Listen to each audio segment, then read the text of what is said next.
بس ببدأ من حيث انتهت اللي هي حركة جمعة سعيد. يعني أتوقع جمعة سعيد كانت له حركة الموسم الماضي بنفس الطريقة رغم اختلاف الطريقة، لكن أنت تبرئ ساحة جمعة سعيد من أي أسباب، يعني من أي أعذار أن تسبب في هذا الأحداث ما بعد المباراة.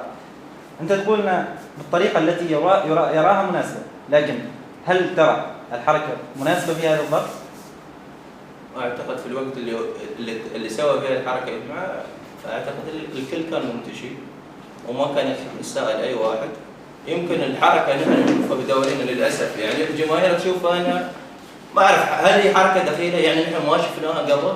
يعني حتى الحركة اللي صارت أنا للأسف يعني اليوم الجمهور اليوم ما أتكلم عن تحكيم، المفروض أنه يحمي اللاعب سواء جمعة أو غير جمعة، المفروض أنهم يحمون اللاعب.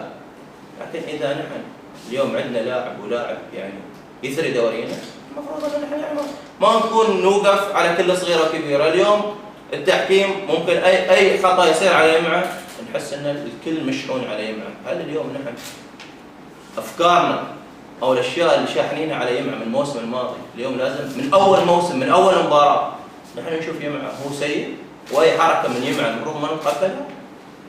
للأسف يعني هذه أشياء صارت متولدة فينا نحن إنه يعني حتى من خلال الكلام اللي ينقال لاعبكم ما راح يكمل، لاعبكم راح ينطرد ما راح يكمل. نحن مسؤولين عن يمعة. أنا اليوم على رأس الجهاز الفني المفروض إني أكون مسؤول عن يمعة. أنا مش زعلان، يمكن نتكلم عن موقف صار وأي لاعب يتصرف بالطريقة اللي هو يشوفها مناسبة، يمكن ما تناسبك أنت وما تناسب الثاني، لكن هو هذه فرحته يعبر عنها. لكن شيء يمكن انا زعلان انه ليه حصل انذار، انا زعلان ليش المفروض انه ما كان يحصل انذار.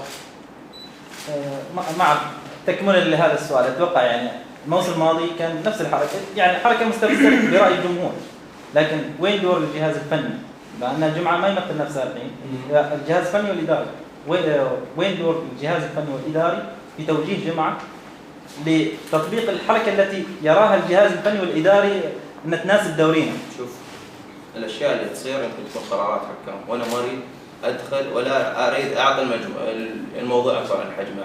ما اتكلم عن جمعة سعيد الحين، الموضوع منتهي، اللاعب الحق انه يتصرف بالطريقه اللي يشوفها مناسبه، واداره النادي لها الحق وفي من ضمن البنود اللي في العقد ان في اشياء المفروض انها جمعة يلتزم فيها. ما اريد اعطي الموضوع اكثر عن حجمه، لكن جمعة اليوم قدم مستوى جيد، جمعة والمجموعه كلها قدمت مستوى جيد، بداية جيدة منهم يواصلون على نفس المنوال اللي كانوا في المباراة. كابتن المباراة في الشوط الثاني نزل رتم لاعبين نادي النهضة، السبب في رأيك؟ تقبلنا الهدف، تكلم عن الشوط الثاني 9 دقائق، يعني هدف المفروض انه ما يدخل، لكن هذا الهدف اعطى اكيد انه اعطى صحوه للاصحاب، اعطاهم ثقه اكثر انهم يلعبون، اعطاهم قسم بشكل اكبر.